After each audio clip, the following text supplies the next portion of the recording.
It seems as if everyone has their own definition of legacy. At our company, we define legacy as your impact on the world and your loved ones. A comprehensive legacy is comprised of 4 main components.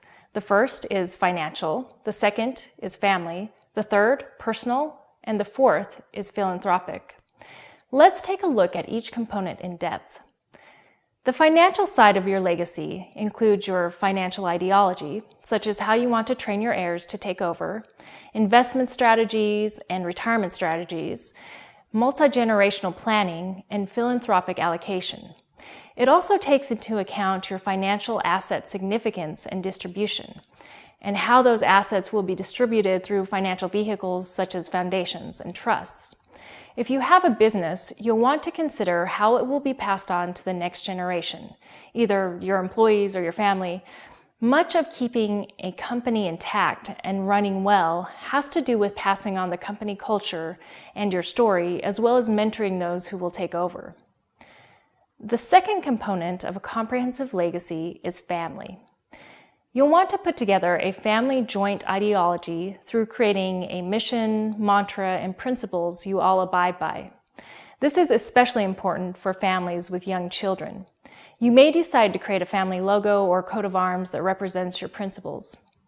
Legacy vehicles that capture your family stories and wisdom and beliefs, such as websites, books, letters, videos, and audio content, are extremely important to include as a part of your estate planning process.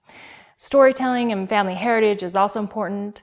Systems for living refers to what skills you like to pass on or develop as a family. You may want to teach your kids about money, for example, or what you've learned about investing in real estate, or you may decide to study healthy eating together as a family. There are different ways you can go with that. Rituals and traditions keep the family close. So this could be family vacations, holidays, Sunday dinners, and other activities. The final area of the family component is implementing, mentoring, and measuring. This is coming up with protocols to pass on knowledge, keep the family on track, and measure your progress. For example, you may want to hold weekly family meetings or create joint family goals or help individual family members in reaching a specific dream. The personal component of legacy is all about your individual aspirations. How you want to interact with others and your loved ones should be written up in your personal legacy statement. You'll also want to consider your principles and ideology, and there's also your career, passions, and professional calling. This plays a big role in cultivating a meaningful life and passing on a legacy of significance, as does your leadership legacy and how you'll be viewed by your colleagues, employees, or community. And then there's your character development, which is how you refine yourself as you progress along your life journey, learn lessons, and define your values. The final component of a comprehensive legacy is philanthropy. What is your giving plan? What groups of people or organizations are you going to help with your time, money, and skills? How are you going to involve your family members or others in your philanthropic vision? If you've got a big vision and want to spread your message, you may also consider putting together a website and other branding elements to attract donors and alert others to your cause.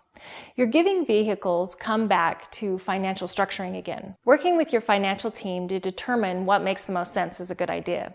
You could create a large, expensive structure like a foundation, or go with something less expensive like a donor-advised fund. Zuckerberg has decided to give through an LLC rather than a nonprofit structure.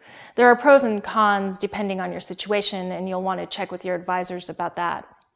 It's highly unlikely you'll be able to find one expert or one firm that delivers every component of a comprehensive legacy. And you really don't want that anyway. Just as it makes sense to bring in an eye doctor when you have an eye infection, and to go to a different doctor for your yearly checkup, and then spend the rest of the time exercising and eating right on your own, you want to take a similar approach to legacy development. You'll spend time on your own thinking about your own principles, reading about philosophy, science, religion, and art, and coming up with your own ideology. Your family legacy will have its own set of nuances, and you may bring in experts when it makes sense.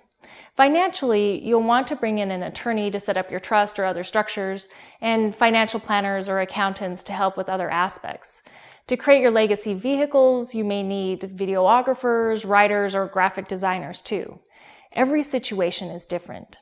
The important part is knowing about each component of a comprehensive legacy so that you understand what's involved and what makes sense for your situation. Then from there, you can make a plan.